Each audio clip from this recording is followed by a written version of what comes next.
So the president has really wanted to end the war in Ukraine for a long time now and has been working on that in the first 100 days. We've seen President Zelensky come here, as well as the president meeting with President Zelensky just in the last couple of days. I'm wondering where those talks stand and if the president is optimistic that conflict is going to wrap up shortly.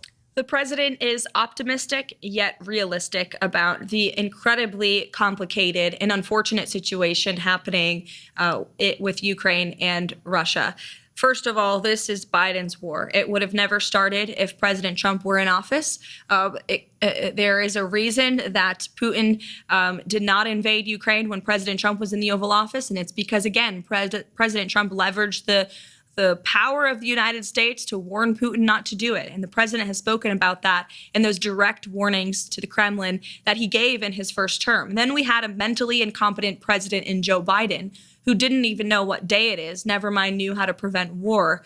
And the entire world took advantage of that and took advantage of America's lackluster leadership abroad. And so we've had this terrible war. The president talks about it all the time. He's briefed on it constantly. There are men dying on the front lines of this. An entire generation is being wiped out. And enough is enough. The president has made it very clear he wants to see this end at the negotiating table, not on the battlefield. He has spoken directly to both sides of this war. He most recently met with President Zelensky at the Vatican when he attended the funeral of Pope Francis. And he remains optimistic that both sides will come together to negotiate peace. There are a lot of complexities on both sides of this war, but so he's realistic about that, but he is optimistic that we are moving in the right direction. And if you just take a step back and look at where we are now, where you have concessions from both sides publicly, where you have ceasefire proposals from both sides. The president's made it clear he wants a permanent ceasefire first, but you actually have the United States talking to Russia. You have the United States talking to the Ukrainians on a daily basis, communicating with both sides.